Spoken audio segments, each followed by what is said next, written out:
नमस्कार दोस्तों। आज हम आपको दुर्गा सप्तशती का 10वां अध्याय सुनाने जा रहे हैं, शुंभ वध। महर्षि मेधा ने कहा, हे राजन, अपने प्यारे भाई को मरा हुआ तथा सेना को नष्ट हुई देखकर क्रोध में भरकर दैत्यराज शुंभ कहने लगा, दुष्ट दुर्गे, तू अहंकार से गर्व मत कर, क्योंकि तू दूसरों के बल पर लड़ रही है। देवी ने कहा, हे दुष्ट, देख मैं तो अकेली ही हूँ। इस संसार में मेरे सिवा दूसरा कौन है? यह सब मेरी शक्तियां हैं। देख, यह सब की सब मुझ में प्रविष्ट हो रही हैं। इसके पश्चात ब्राह्मणी आदि सभी देवियां उस देवी के शरीर में लीन हो गई और देवी अकेली रह गई। तब देवी ने कहा, मैं अपनी ऐश्वर्य शक्ति से अनेक रूपों में यहाँ उपस्थित हुई थी। उन सभी रूपों को मैंने समेट लिया है। अब अकेली ही यहाँ खड़ी हूँ, तुम भी यहीं ठहरो। महर्षि मेधा ने कहा। तब देवताओं तथा राक्षसों को देखते देखते देवी तथा शुंभ में भयंकर युद्ध होने लगा। अंबिका देवी ने सैकड़ों अस्त्र शस्त्र छोड़े। उधर दैत्यराज ने भी भयंकर अस्त्रों का प्रहार आरंभ कर दिया। देवी के छोड़े हुए सैकड़ों अस्त्रों को दैत्य ने अपने अस्त्रों द्वारा काट डाला। इस प्रकार शुंभ ने जो अस्त्र छोड़े उनको देवी ने अपनी भयंकर हुंकार द्वारा ही काट डाला। दैत्य ने जब सैकड़ों बाण छोड़कर देवी को ढक दिया तो क्रोध में भरकर देवी ने अपने बाणों से उसका धनुष नष्ट कर डाला। धनुष कट जाने पर दैत्येंद्र ने शक्ति चलाई, लेकिन देवी ने उसे भी काट कर फेंक दिया।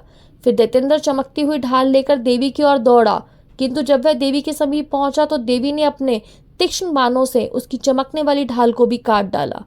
फिर दैत्येंद्र का घोड़ा मर गया, रथ टूट गया, सारथी मारा गया। तब वह भयंकर रूप लेकर देवी पर आक्रमण करने के लिए चला, किंतु देवी ने अपने बाणों से उसके इस रूप को भी काट दिया। इस पर दैत्य ने क्रोध में भरकर देवी की छाती में बड़े जोर से एक मुक्का मारा। दैत्य ने जब देवी को मुक्का मारा तो देवी ने भी उसकी छाती में जोर से एक थप्पड़ मारा। थप्पड़ खाकर पहले तो दैत्य पृथ्वी पर गिर पड़ा, किंतु तुरंत ही वह उठ खड़ा हुआ और फिर वह देवी को पकड़कर आकाश की ओर उछला और वहां जाकर दोनों में युद्ध होने लगा। वह युद्ध ऋषियों और देवताओं को आश्चर्य में डालने वाला था। देवी आकाश में दैत्य के साथ बहुत देर तक युद्ध करती रही। फिर देवी ने उसे आकाश में घुमाकर पृथ्वी पर फेंक दिया। दुष्टात्मा दैत्य पुनः उठकर देवी को मारने के लिए दौड़ा।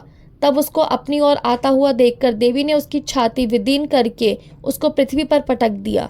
देवी के त्रिशूल से घायल होने पर उस दैत्य के प्राण पखेरु उड़ गए और उसके मरने पर समुद्र, द्वीप, पर्वत और पृथ्वी सब कांपने लग गए। तदंतर उस दुष्ट आत्मा के मरने से संपूर्ण जगत प्रसन्न व स्वस्थ हो गया तथा आकाश निर्मल हो गया। पहले जो उत्पात सूचक मेघ और उल्कापात होते थे वह सब शांत हो गए।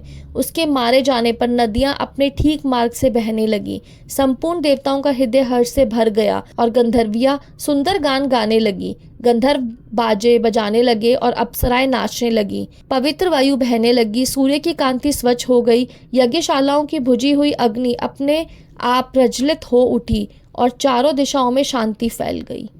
इस प्रकार हमारा 10वां अध्याय यहाँ समाप्त होता है। अगला अध्याय देवताओं का देवी की स्तुति करना और देवी का देवताओं को वरदान देना, 11वां अध्याय आप हमारे अगले वीडियो में सुन सकते हैं।